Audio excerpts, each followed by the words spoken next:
요즘 백일해가 많아졌다고 하는데, 백일해는 보르데텔라라는 백일해균에 의해서 감염에 의해서 발생하는 호흡기계 질환입니다. 말 그대로 100일 동안 기침을 한다고 할 정도니 얼마나 힘들겠습니까?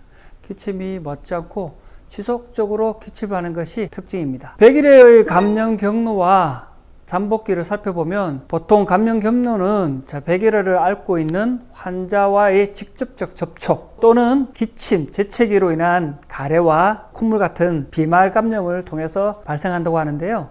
잠복기는 보통 4에서 한 12일 정도 된다고 합니다. 그리고 증상은 기침을 많이 한다는 거, 그리고 그 기침이 6주에서 8주 가까이까지 할 수 있다는 것이 특징입니다. 보통 12세 이하의 아이들에게 발병률이 매우 높다고 하고, 나이가 어릴수록 발병률이 높고 또 어릴수록 사망률도 높게 나타난다고 합니다. 그래서 아이가 기침을 많이 지속적으로 한다면 다른 특별한 증상이 없더라도 병원에 가셔가지고 혹시 백일해균에 노출되는 건지 검사를 받을 필요가 있으니까 꼭 병원에 가보시기 바랍니다. 백일해 증상은 일반적으로 6주에서 8주에 거쳐서 3가지 단계로 진행된다고 합니다. 초기 단계, 약 1, 2주간 지속되고요. 콧물, 결막염, 눈물, 기침, 낮은 발열, 즉 미열, 상기도염과 같은 증상이 나타난다고 합니다. 2단계는 기침 발작 단계, 약 1주에서 6주간 지속되면서 발작 시 짧은 기침이 지속되고, 그리고 길게 숨을 들이킬 때 흡 하는 소리가 들리기도 한답니다. 기침을 할 때 얼굴이 벌개지거나 눈이 충혈되기도 하고 구토도 하죠. 그리고 구토하면서 점액성 가래도 같이 나오기도 합니다. 그리고 영아의 경우에는 너무 심한 기침으로 해서 호흡이 멈추거나 얼굴이 파랗게 변하는 청색증, 그때 심각하게 느껴질 수도 있겠죠. 그리고 기침으로 인해서 코피가 난다든지 경막하 출혈 같은 증상도 나타날 수 있습니다. 또 세 번째 단계는 회복 단계로 1주에서 2주간 지속되면서 회복기에 들어서면 기침의 정도도 좀 줄고 횟수도 줄고 기침할 때 구토 같은 것도 감소돼 가지고 점점 나아지는 단계로 간다고 볼 수 있습니다.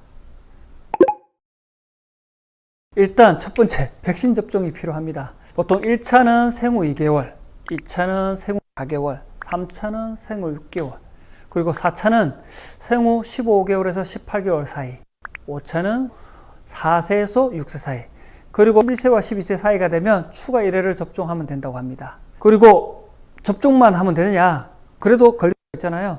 우리가 코로나19를 경험하면서 알게 된 큰 중요한 사실이 있습니다.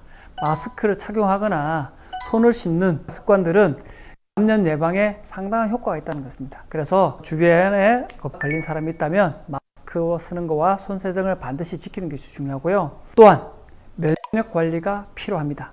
아이들이 어린이집과 유치원을 가게 되면 보통 잔병치레가 많은 것을 경험하게 되는데요. 아이들을 보면 면역력이 좋은 아이들은 별다른 잔병치레 없이 그것을 볼 수 있습니다.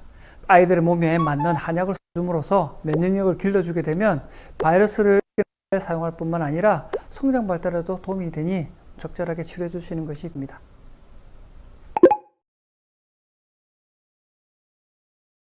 아이들을 치료하다 보면 건강한 아이들의 특징이 있어요.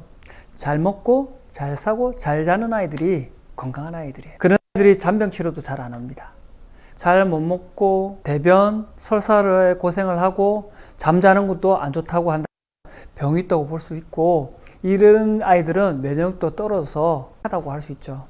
그래서 이런 아이들은 제가 치료할 때는 일단 아이들을 체질을 감별을 하고 아이가 가지고 있는 허약한 부위 진단을 해가지고 그 아이에 맞게 처방을 해가 한약을 복용하면 잘 자고 잘 먹고 잘 배설하고 낮아진 면역력도 체력도 회복이 되고 신체적 기능도 강화되고 잔병치레 없이 건강하게 잘 살 수 있는 것을 봤습니다.